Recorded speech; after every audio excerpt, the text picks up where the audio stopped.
Order.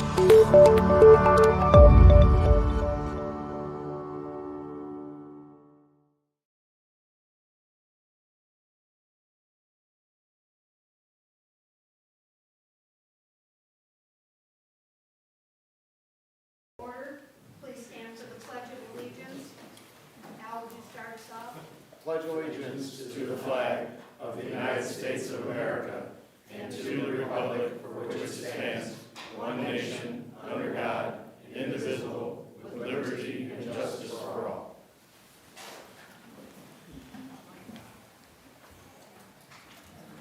Sonia, would you please call the roll? Commissioner Lack? Here. Commissioner Zilli? Here. Commissioner Ekdahl? Here. Commissioner Munt? Here. Mayor Lynch? Here. We have the approval of the minutes of the December 15th meeting. I'll make a motion to approve the minutes. Second. We have a motion and a second. All in favor signify by saying aye. Aye. We have the payment of claims. I'll make a motion to approve the claims. Second. We have a motion and a second to approve the claims. Are there any discussion? Any questions? If not, all in favor signify by saying aye. Aye. Aye. We have staff reports. AJ. Yes, good afternoon, Madam Mayor, Commissioners. A few things I'd like to bring you up to speed on. The first is the Marquette Greenway Trail, the National Park Service segment through the Salt Creek Corridor. Work continues since the binder was placed in early December. Gary Up has installed trench drains, installed boardwalk overlooks and bridge approaches. In addition, the work has begun on the handrail installation and rough grading of soil until this most recent weather blew in. And work ahead will be the placement of handrails in the fall hazard areas. The Central Avenue West project, Phase 1, early coordination continues. Again, this is the project, Central Avenue West, and this would include a new bridge over Willow Creek. The contractor, Dunn Bay, has submitted a tentative construction schedule, and I will share that written schedule with you following this meeting. However, they would expect to be on site here in early February, and as key milestone dates that they start in February are proposing closing Central Avenue around April 24th, with the road opening in or around September 22nd.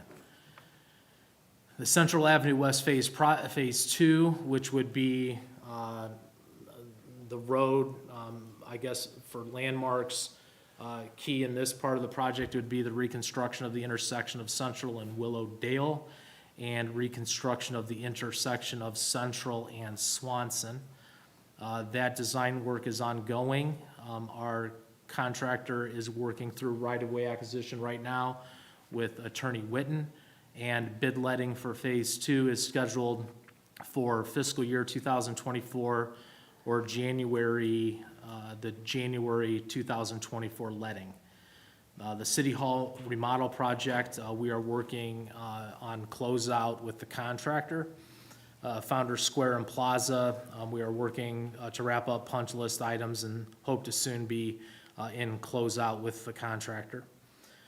Downtown Community Park, the selection committee, Commissioner Munt and Commissioner Lack, held their first interview yesterday, and the final two interviews are scheduled for Tuesday, January 31st, and it is their intention to make a recommendation to the full membership in February. Lastly, on the downtown redevelopment project, the department is currently working to prepare a solicitation for engineering and design services related to that project.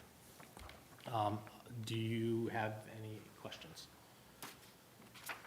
And the project, the Central Avenue land acquisition, we're through most of the deeds without much issue. There's one that's a bit of a problem that the consultants had.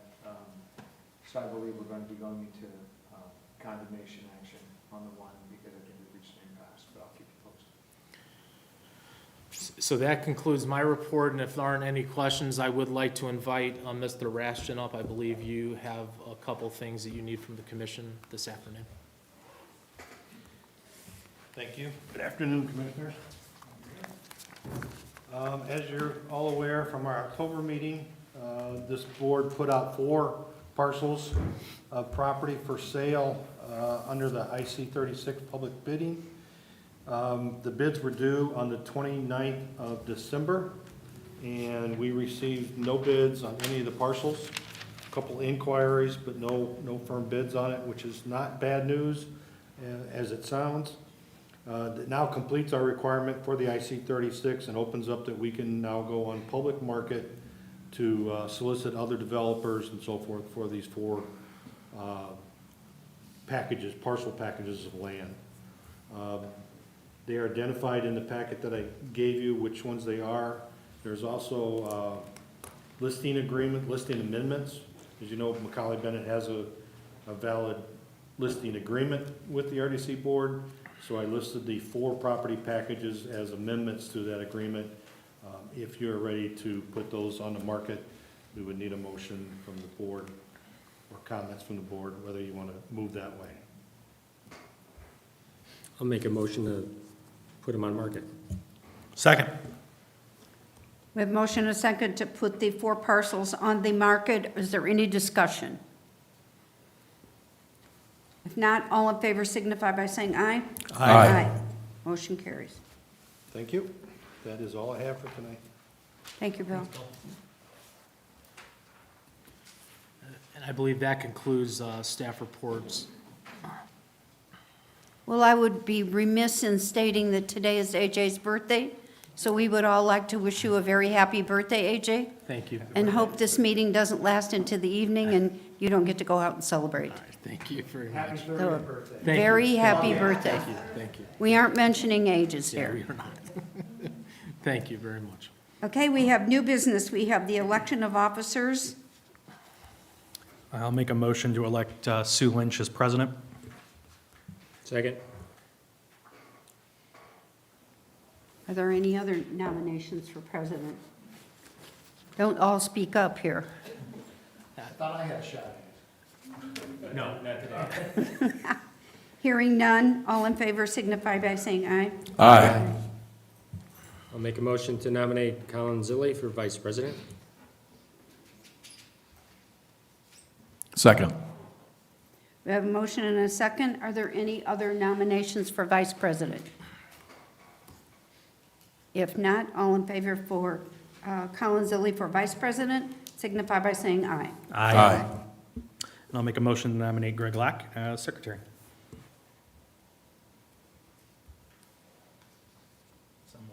Second. We have a motion and a second. Are there any other nominations for secretary? Hearing none, all in favor electing Greg, secretary? Aye. All in favor? Yes. Thank you, guys. I'm reading something here, I'm sorry. That's the end of our elections, I believe. We don't have any other officers. So we have the appointment of consultants and staff. I'll make a motion to appoint Dan Witten as the RDC attorney. Second. We have a motion and a second to appoint Dan Whitten as attorney for the board. All in favor signify by saying aye. Aye. Financial advisor? I appreciate the confidence in serving. It's been a real stage. So financial, this board has a lot of humor, as you can tell. Financial advisor? Motion to award Senator Dalton. Second. There's a motion and a second to nominate or vote Senator Dalton for our financial advisor. All in favor signify by saying aye. Madam Mayor, I would ask that that motion contemplate approving their contract as proposed. I've reviewed their contract, it looks fine. Okay. I'll amend it to approve the contract as presented. Who did you have down seconding that? I will second that motion. So we have a motion and a second. All in favor signify by saying aye. Aye. We need a motion for real estate, Macaulay Bennett, and approval of their contract. Dan, have you read that one too? I have, it looks fantastic. I'll make a motion to nominate Macaulay Bennett and approve their contract. Second. We have a motion and a second. All in favor signify by saying aye. Aye. Aye. We need a motion to appoint our director, AJ Monroe. I'll make a motion to appoint our director, AJ Monroe. Second.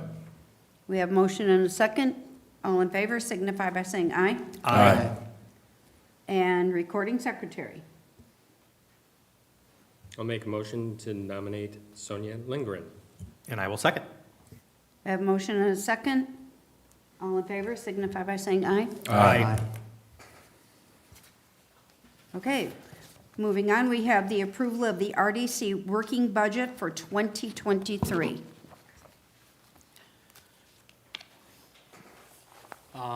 AJ, In that's your yours. packet is a proposed working budget for 2023 for both the commission's general fund number 273 and your allocation area fund number 471. I believe that you received this a number of days ago, and would open it up to you if you have any questions about what's proposed. The only thing I would say is, you see that you have some strong cash reserve balances proposed in each fund, and I believe that is a result of your fiduciary responsibility over these past couple years. So I think that you have placed this commission in a very strong position. And so you see that reflected both in the general fund as well as the allocation area fund. The additional comment I would make regarding the allocation area fund is you will notice that there is a very significant operating balance available, even if we do consider the targeted cash reserve balance carryover of $2 million. And in the months to come, and I think some of the deliberations that Commissioner Mont and Commissioner Lack and their recommendation, other deliberations that you'll have regarding some of the other projects that are before you for consideration will again have an impact on that line. But I believe you're in a very strong position to make some very big and impactful decisions for our community going forward. And with that, I'll pause for any questions that you may have about what AJ, I presented. Could you just remind us, so I think in 2022, I think our balance was a little under 6 million, if I'm right, coming into 2023. Or 2021 coming into 2022, is that right? Where were we in 2020? We walked into 2020 with the carryover balance in the old allocation area had a different number then. I believe we were around between $250,000 and $300,000. And the carryover in the general fund was between $45,000 and $50,000. And you'll recall that, we had to do some temp loaning back and forth, inter-department, or inter-fund, for that first 6 months until we received the draw. So, we've come a long way. And again, it's to this commission's credit under the leadership of Mayor Lynch to put us in the position we are today. And again, as I said, to really consider and really move forward with what could be some very bold and impactful projects for our community in the years to come. And just so it's not up there, the beginning balance, the carryover balance is $7 million in the allocation area. So from a couple $100,000 to $7 million in 3 years is pretty remarkable for all the work that we've done as a redevelopment commission. Yeah, and candidly speaking, when this RDC was seated 3 years ago, I was somewhat shocked by the carryover money. It's concerning for an RDC to have such a low carryover amount. Well, especially, we have 2.1 million in debt payments due in January of 2024. You guys have done a really good One last question, AJ, does this include, does the 2022 carryover, I assume it does, include the million that the city paid back? It from the does, loan? it does. I asked for clarification, knowing that question may come up from Clerk Treasurer Rivas, who's here this afternoon. So yes, the carryover in allocation area fund 471, that 7071 number does include that roughly $1 million that the city council provided. I would like to add to that, and Clerk Treasurer Rivas can state this too, that we were cited repeatedly by the State Board of Accounts for the city borrowing $1 million from the Redevelopment Commission and not paying it back. So our goal this year was to return that money back to the Redevelopment Commission, which we did in December. And I think, Nina, it was like 942,000. So we will not get written up for that again, which is another great thing for this Redevelopment Commission and the city. I think it was, what, 6 years, 2015, 2016, somewhere in there, when the city Yeah, I'm not sure. was loaned the money? Well, to be clear, that wasn't this administration. Right, that, I think it was like 2015 or 16. I'm not sure what year it was. I mean, overall, I'll just say this budget is pretty remarkable. The work that we're going to be able to accomplish this year and next year. The list of projects is pretty substantial. If you had asked me 3 years ago, would any of these be on the list, I would have said no. But, I mean, we are in a really, really good position as an RDC to be able to do this work. Founders Square, the community park, the old Little League field, more in downtown, Marquette Greenway, the library garden that we're opening today. There's a lot on this list. It's impressive. And I just have to thank AJ because he's done a wonderful job managing all of our numbers so that we could come out ahead like we have. And it's very important because technically the Redevelopment Commission is the workhorse for the city. We're the heavy lifters. And to come in with virtually no money was devastating to us. So I think we've worked really hard to turn that around, and I think it's just going to get better. But we are going to be able to get some work done in our city, which is our goal. And I think the other thing I'll note to the staff, I mean, we've secured grants, federal grants. I see on here, we have Central Avenue West Phase 1, it's almost 1.1 million. And then I think, what was it, just recently 2.1 million for Central Avenue Phase 2? 2.36 million. 2.36, yep. Which we wouldn't be able to do this work if we weren't able to get that federal infrastructure money. Thank you. And we are recently negotiating a 1.1 million with the congressman to complete a section of the interceptor pipe that we were not able to complete because we didn't have the money, which we will now be able to complete, which is really important because the interceptor pipe is the pipe that carries all of our wastewater up to the sanitary plant. And so we must all the time be vigilant at maintaining that pipe. And I think it's very important that we're doing that and we're able to work with the congressman to get those needed funds. Okay, thanks, AJ. Do you have more on the budget, AJ? I don't have anything more on the budget unless there's additional questions. Do you need approval on budget? Please. I will make a motion to approve. Second. We have motion and a second. Is there any further discussion? If not, all in favor signify by saying aye. Aye. Thank you, everyone, for your dedication to this board. We have the approval of DLZ contract engineering services for Founders Square improvements for 2023. Dan, have you had a chance to take a look at this one? I believe I have, and I think we checked. Yeah, I think it looks fine. Well, I will make a motion to approve. Second. We have motion and a second. Is there any discussion? If not, all in favor signify by saying aye. Aye. We have the approval of the HWC contract for planning and services on the downtown plan. Same answer. I'll make a motion to approve the HWC contract. Second. We have motion and a second. Is there any discussion? If not, all in favor signify by saying aye. Aye. Motion carries. We have the approval of the temporary construction workspace easement for NIPSCO. Yes, Madam Mayor, Commissioners, before you, you have two temporary construction workplace easements that have been provided to you for your consideration by NIPSCO.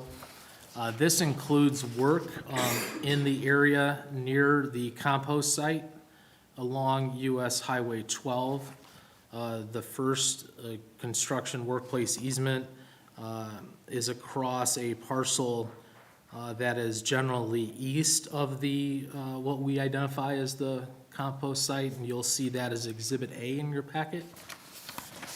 The second is for a small area of workspace near the NIPSCO substation that is then a little further to the west of the compost site, and that is provided in the second easement agreement and identified in Exhibit A. Staff has worked with NIPSCO and would recommend approving these easements. And Dan, I know you may want to review these. Yeah, I've had some cursory conversations leading into this, but I'm gonna need a little more time to call a few things out. But I would suggest the board grant them subject to my review. I'll make a motion to grant the request subject to legal review. Second. We have motion and a second. Is there any further discussion? If not, all in favor signify by saying aye. Aye.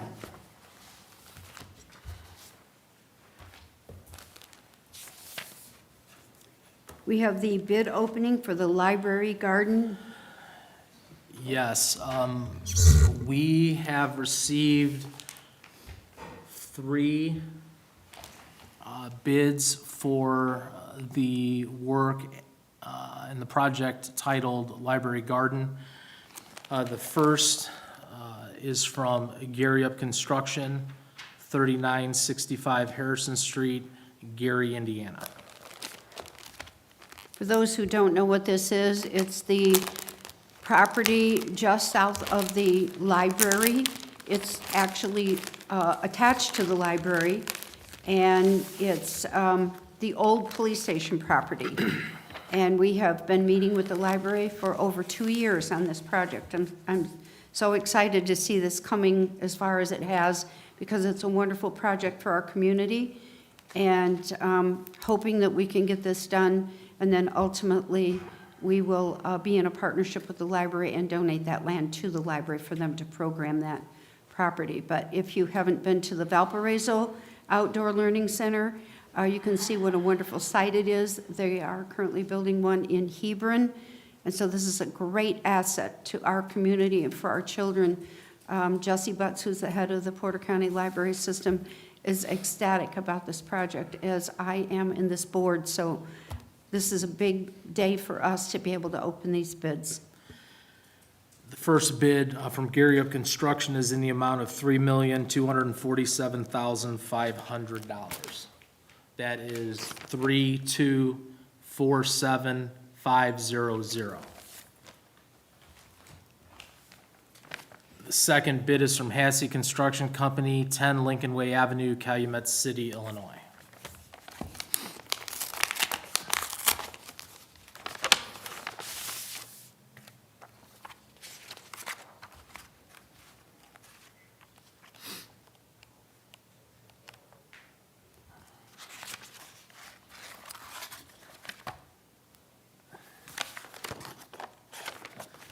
Hassey Construction bid is $2,708,677.38. That's 2708677 38.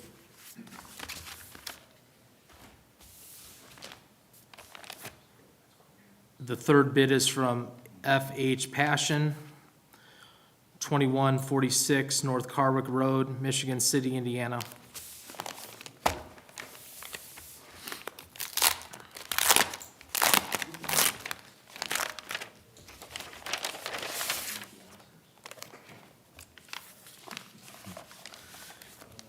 Passion's bid is in the amount of $2,746,758.17.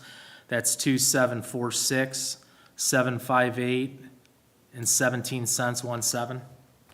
Be staff's recommendation to take the bids under advisement for action to a subsequent meeting. I'll make a motion to take these under advisement. Second.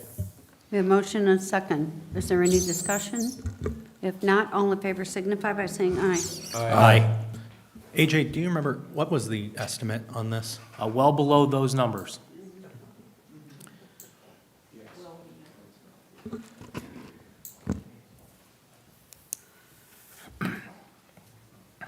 Okay, we have the presentation of South Shore Makers Lab by Scott Williams.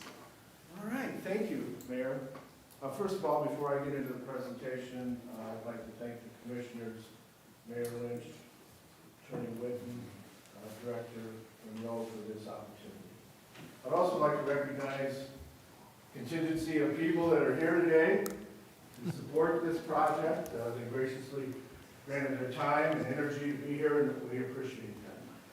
There is one individual I want to introduce to you today that was the vision. You need to speak into the mic because we're Oh, okay, thank you. I'm used to being on that side with the mic. Right. So I do want to introduce one individual that was the vision behind this project, and that's Steve DeVellos. I don't know if his wife, Katie's here, Steve and Katie DeVellos. Steve approached me several months ago and said, "Do you know anything about makerspaces?" And I said, "No, but I'd like to learn."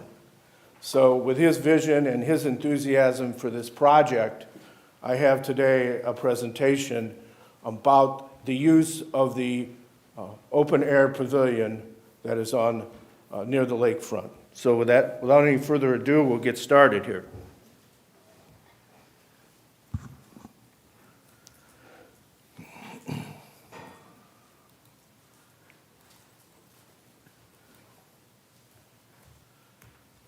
Give me a minute here to bring it up. Okay, mouse. It's sleeping.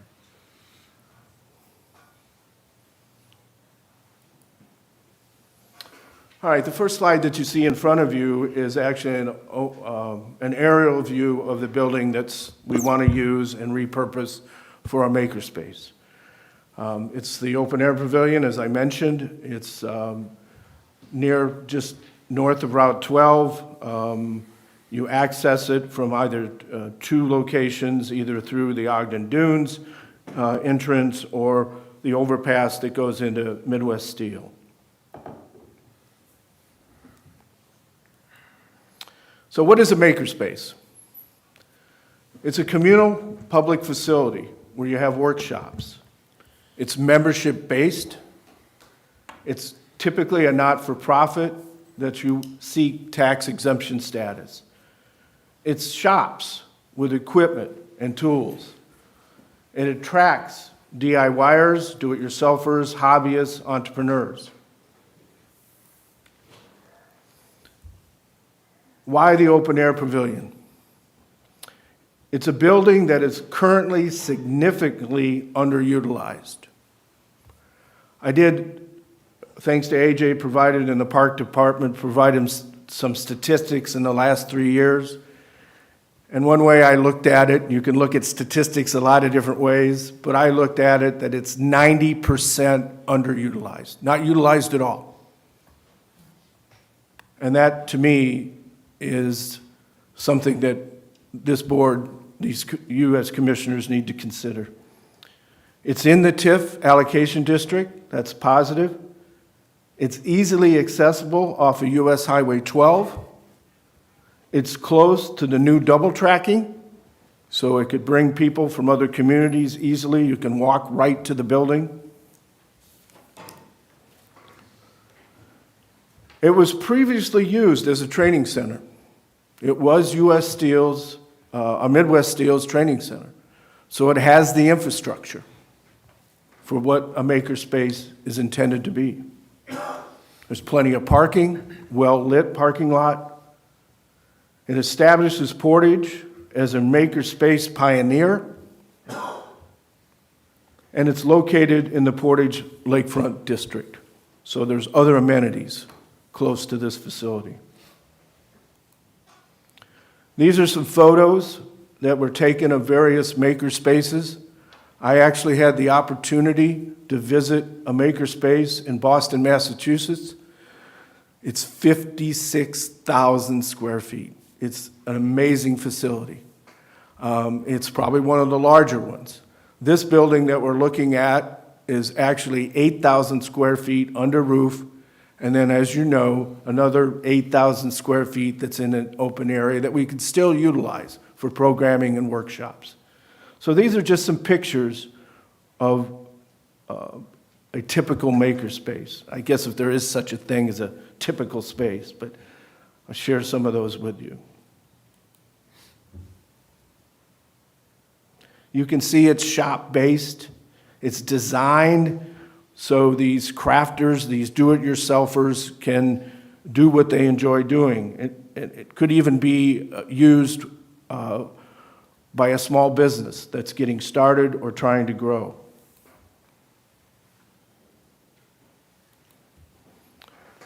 What is the purpose of a makerspace? It's an environment to learn a new skill. That's a really cool part about it, because we will have people in there that know how to operate pieces of equipment, whether it's in a wood shop or a 3D printer or whatever it may be. So the members can learn from other members and acquire new skills and new talents. It's a place, obviously, to share knowledge. It's a facility to launch a new business or hobby. It's a one-stop shop for activities and projects. It's a place to be creative. It's a place to mentor and volunteer. So volunteers are going to be an important part of launching this project, an important part of getting it started. And every makerspace that I have spoken to, or those that I've visited, volunteerism on the front end as well as throughout the project has been an important and vital part of that effort. How will the space be utilized?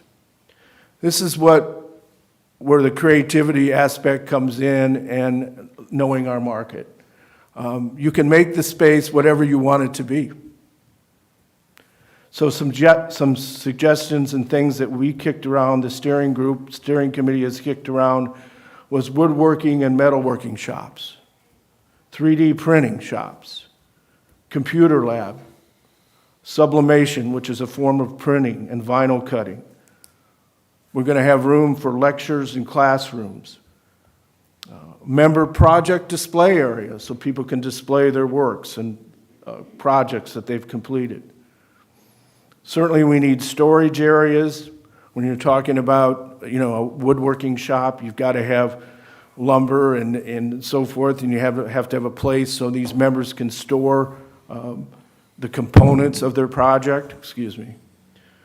We're also looking at photography, picture framing, jewelry, pottery making shop, sign making shop, automotive repair. That's may not work, but it's a possibility that brings on certain challenges. These are just things that we have discussed, and there are other possibilities as well. The other thing that we spent some time on was identifying who is our customer. And does our market exist? Does that customer exist here in Northwest Indiana? Because obviously, if you don't have the market, you can't sell your products and provide your services, right? So where did we gathered this information from national data. We gathered this information from some of the sites that we spoke with. And it's basically, and this is a typical core market. It's not saying that we're just going to serve this market. Please understand that these are the data and demographics that we've identified. Males 25 to 64, having a household income of $75,000 to $150,000. Education-wise, they typically have a high school education, GED, possibly some college or advanced training. maybe they're welders, maybe they're electricians, maybe they're carpenters. So it's very common to have some advanced training. The geographical area that we looked at was a 15-mile radius from the building. And as I mentioned earlier, the interests are they're do-it-yourselfers, they're hobbyists, they're entrepreneurs. So looking at that data, we use that to statistically determine our market potential. And I used the 2020 census data from that to compile the information. So looking at the 13, there's 13 zip codes in that 15-mile radius. When we looked at that profile that I just described to you, there's 9,521 potential members who fit that profile. Then we said, okay, what piece of that pie can we get? So think of the potential as the entire pie and the market share being a slice of that pie. We said that we could get anywhere from 2 to 5%. Realistic. The closer zip codes to our facility, and about half the zip codes actually touch 46368, that's where the share is going to be a little bit larger. As you move out to the fringe zip codes, the share is going to get smaller. So we said, based upon working with those numbers, our projection is 364 members in the first year. Now, we haven't gotten into membership packages yet. We've discussed the whole notion of, having an annual fee, having a semi-annual fee or a monthly fee. There's different ways that you can price those packages. But I wanted you to know that we just didn't pick a number out of the air. This is based on actual data, actual information. How will revenue be generated? There's several ways that you can generate revenue to substantiate a project of this nature. Membership fees. We'll have various packages, corporate sponsorships, community cash and in-kind donations, fundraising, grants. These are all very viable alternatives to raise money for a project of this nature. What are we asking from the RDC? Several things. We want your endorsement and support of the project. We're looking for the RDC to commit funding for a building assessment, space allocation, and cleanup. There's a lot of things stored in that building that need to be moved someplace else. But generally, I tell you, the building is well suited for a makerspace, particularly, as I mentioned before, being a training center. We also need financial support for operational expenses for the first 2 years. Don't know exactly what that number is yet, but we get your endorsement, we'll get you a number.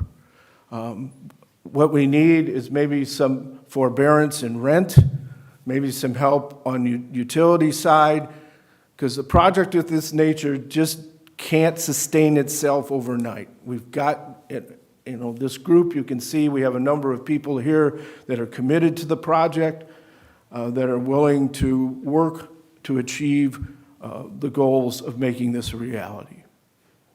So with that concludes my presentation. I want to thank you for your time and your consideration, and I'd be glad to answer any questions that you may have, as long as they're not too difficult. I'm used to being on that side of the table, so fire away.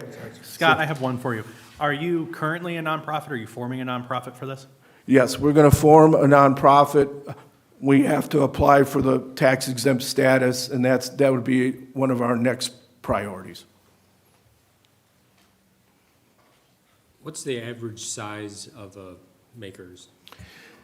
Yeah, the way they do it, Mr. Lack, is they break it down into small, medium, and large. So we would fall somewhere between the small and medium category. So 8,000 square feet is actually on the smaller end. But utilizing the outdoor area too would get us to 16,000. Now we're in the medium range. But that, like I said, the Artisans Asylum in Boston that I visited was actually 2 buildings, and it was 56,000 square feet, and that's on the high end. So I think the ones that we've talked to and had a conversation with, I've talked to Synergy Mill in South Carolina. We've had some contact with Knox Makerspace in Knoxville. Steve and I visited M-Hub. I don't know, how many square feet was M-Hub? Do you remember, Steve? Was it 50? 50,000. So it's an old Motorola manufacturing facility. So, you know, we'd be in the mid category. But for a community of our size, it seems like It's that perfect. size makes sense. It's a perfect, I'm sorry, get excited. Take it easy, Mike. It's a perfect, facility to start with. So it even has room on the east side of the building. If, once this thing really took off, we could expand that building.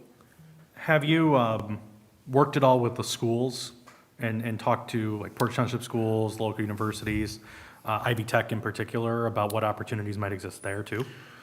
We see a great opportunity with the schools, and the answer is no, not at this point. We felt it was a little premature, but I could see this be a tremendous facility. We all could see, not just me, that the programming, the workshops, for an opportunity for youth to learn new skills and get excited about a project presents a beautiful opportunity.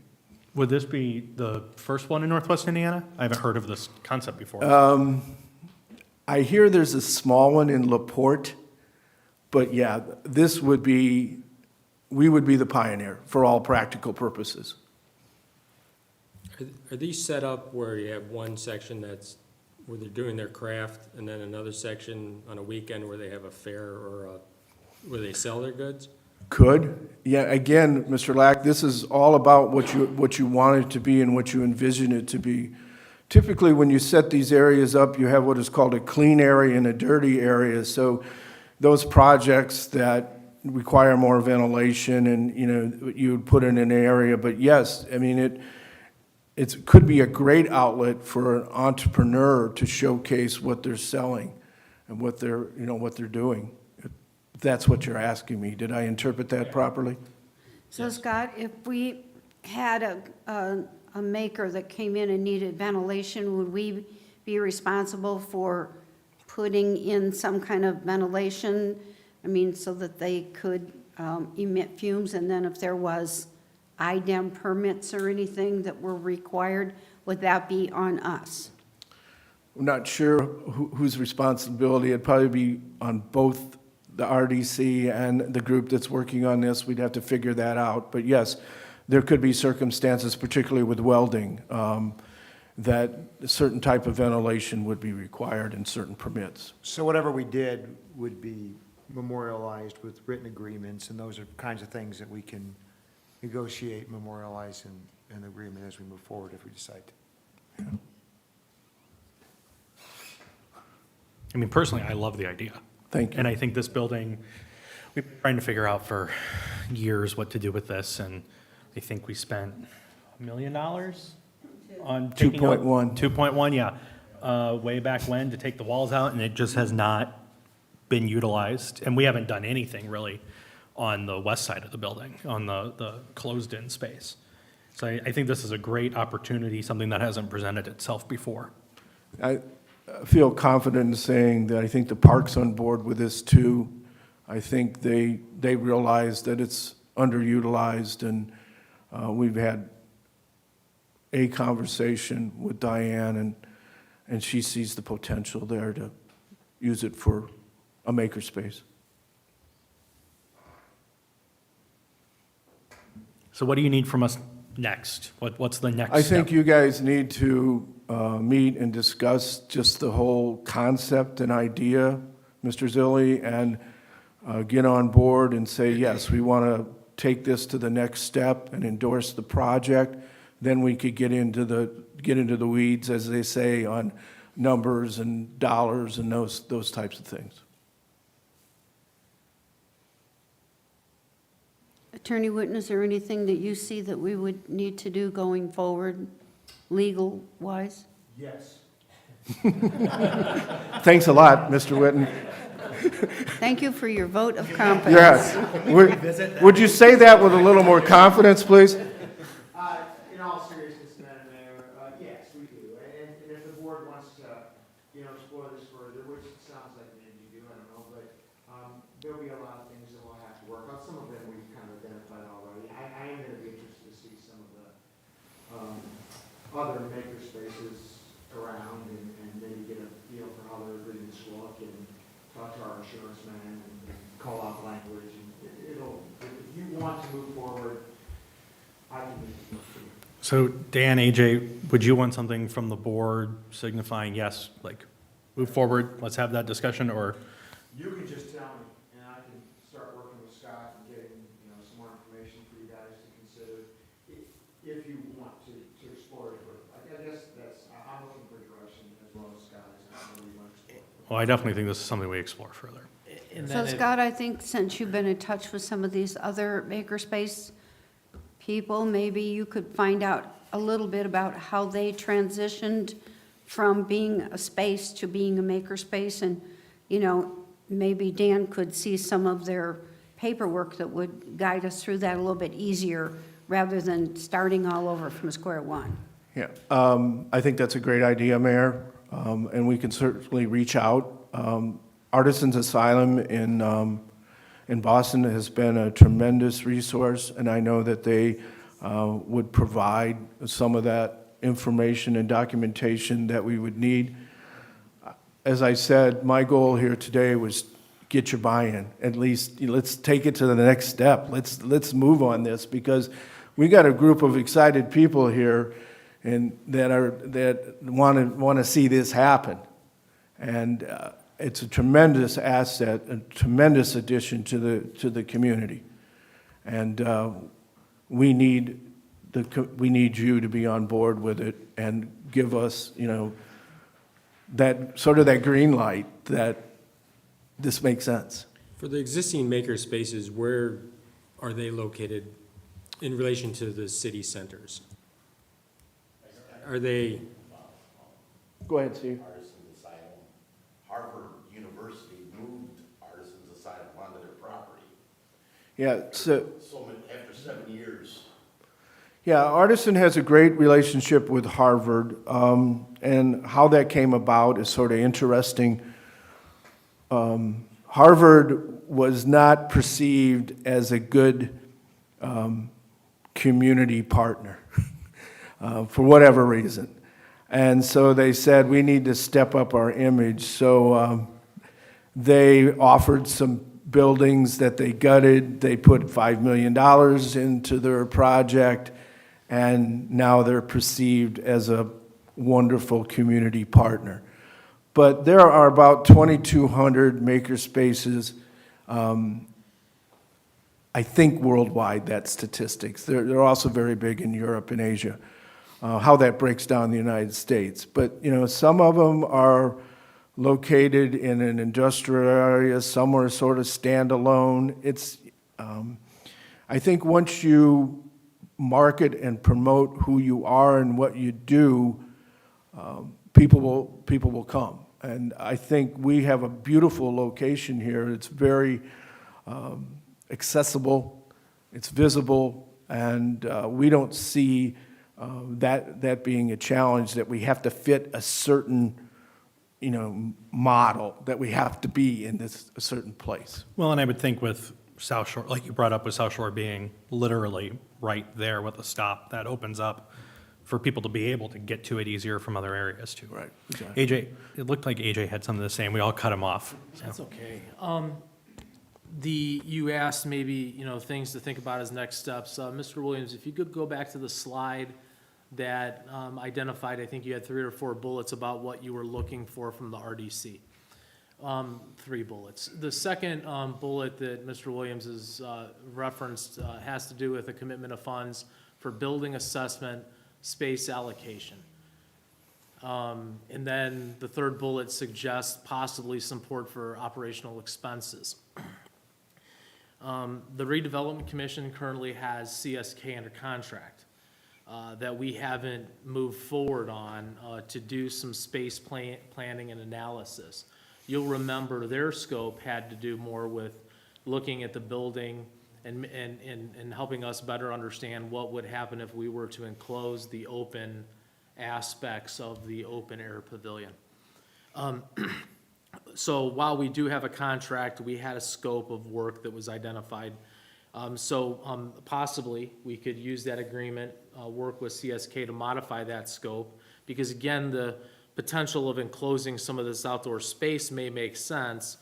And additionally, as you all know, and why we selected CSK is they had a knowledge base of that building because of the past roles they had played as architect on that project. Again, specifically to what Mr. Williams is looking for as next steps, the commission does have in place an agreement that could move some of this forward sooner than later if this were something the Redevelopment Commission would like to move on.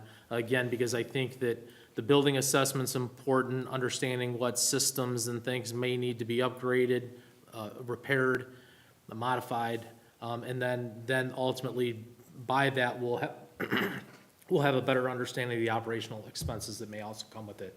So there's a capital, it even appears here that there's some capital costs that could be associated that I think to make a decision eyes wide open, we would need to take advantage of that building assessment and experience and with the folks at CSK.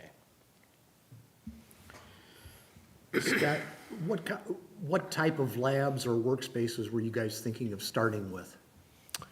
We were looking at woodworking, seems to be very popular, metalworking, probably 3D printing, something also on a lower tech type of end, maybe jewelry making. I have visited this summer, took several trips to Chesterton. You're probably familiar with that European market. I was surprised with the number of jewelry type making booths that are there, and I shared our interest to start this makerspace with them, and there seems to be significant interest in them also maybe considering getting involved with our facility. So we're looking at low-tech types of things, but certainly we have a preliminary layout of how we would use the space. So those are some examples: lecture, classrooms, storage areas, display areas for projects. There is a kitchen facility there, so we'd need more of a communal area where makers could meet and talk and do that type of thing. So those are some areas that we're initially considering. Could you look at the military facilities we have in the States? A lot of the military facilities have, through the recreation departments, have shops like this available. Not all under one roof. They might have a mechanical repair shop where you can go in and rent a garage, rent a facility to do your repairs. They might have a woodworking facilities, but all through the post-recreational departments. Certainly. Thank you for that suggestion, Mr. Ekdahl. We will take, any models, any information that we could use to glean what this space could look like. So that's a great suggestion. Thank you.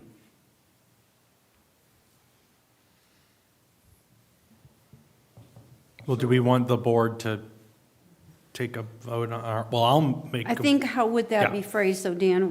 Are we just, Yeah, so it's up to you guys, Madam Mayor. I mean, if you want to give me the direction to start working through some preliminary kind of agreement terms and for you guys to explore and think about, I'm certainly happy to do so. AJ brings a great point out with the suggestion. That'll give us Well, I'll make a motion for legal and the department to start working through this idea and present us with what it might look like from a financial standpoint and feasibility standpoint for that building. Second. And then Jay, would you want to reach out to them to see about the? I will, outside absolutely. solar? Yes. So then we have a motion and a second, and Scott, I would suggest that maybe you reach out to some of the places that you have already gone to and maybe see how they transitioned. I mean, it's like, we could capitalize off of somebody else's work. I mean, I think that's how we do it, so. pay Dan any more money. Yeah, that's fine. Yeah. I'll try to make that as painless as possible. And Scott, examples of contracts as well, you know, that we could look at that we might use as a model for Yes. development contract between us. Artisans Asylum has agreed to share some of those documents, that membership agreements. I think I even have one already, and those types of things. If we can streamline those, as the mayor and you're suggesting, that we don't have to reinvent the wheel here and try to streamline the process. Well, and I think there's one down in South Carolina by my niece. I'm going to ask her to go check it out Oh, too, good. because, I mean, Artist Asylum sounds like kind of like a unique situation, how they got going, and then how Harvard came into it. It doesn't look like the one in South Carolina. There are some in Chicago, I believe. Yes. So, I mean, even a quick trip up there, looking at them and trying to get Yeah, information. the one we visited, the M Hub, is in Chicago. It's on the near west side. But the Synergy Mill in South Carolina, it's probably a similar model. So, which one? It's called the Filling Station. I don't remember that name, but that's all right. We'll look into those as well. Thank you. All righty. So we have a motion and a second. Are there any further questions? If not, all in favor signify by saying aye. Aye. Well, thank you There you very, go, very guys. much. We're very excited about this first step and at least getting the opportunity to move this project forward. Have a wonderful evening. Thank you. Okay, we have the approval of the 2023 RDC meeting dates. So in your packet, you have proposed meeting dates for this year's regular meetings. I believe in looking at this that two dates that move off of the typical fourth Thursday of the month is November 16th to move off Thanksgiving, and December 14th. Typically in the month of December, the Redevelopment Commission likes to meet a little earlier in the month to avoid the holiday season. So if these dates work for you, we would like to have your support for these proposed dates for this calendar year. Motion to approve. Second. We have a motion and a second. Is there any discussion? If not, all in favor signify by saying aye. Aye. I believe we have another item on the agenda, the right of entry from American Water. Is that not on there? I have paper. Yes, it is under other business. I appreciate you, Madam Mayor, taking it up as an item. Subsequent to the delivery of the packet, immediately thereafter, Sonia had sent out an email asking for sort of retroactive, let's say, for lack of a better term, approval of a right of entry agreement. You will recall in the email that Sonia sent that in conversation with Attorney Witten, due to the time sensitivity nature of the request of Indiana American Water and the need to make a decision quickly, that the direction was to have Mayor Lynch, on behalf of the Redevelopment Commission, sign that agreement. And his recommendation was to present that ultimately to the commission to whatever the appropriate phrase would be, ratify that action taken by Mayor Lynch as your president. So the staff would recommend your ratifying the agreement for right of entry for Indiana American Water for the property known as 5504 5504 Central Avenue. I'll make a motion to approve. Second. We have motion and a second. Is there any questions, any discussion? If not, all in favor signify by saying aye. Aye. Is there any other business to come before this commission? If not, I will entertain a motion to adjourn. Motion So to move. adjourn. All in Second. favor signify by saying aye. Aye. Thank you, everyone. It's been a very productive meeting. And thank you again.